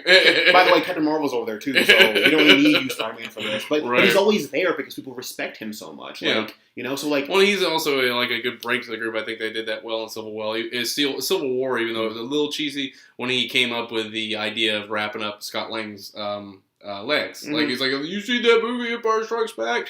And like, stupid kid, and they're like, oh, actually, no, he's got a point. Yeah. And he's smart. Yeah, exactly. So like, I love that. So that's definitely number two for me. Then I'd have to say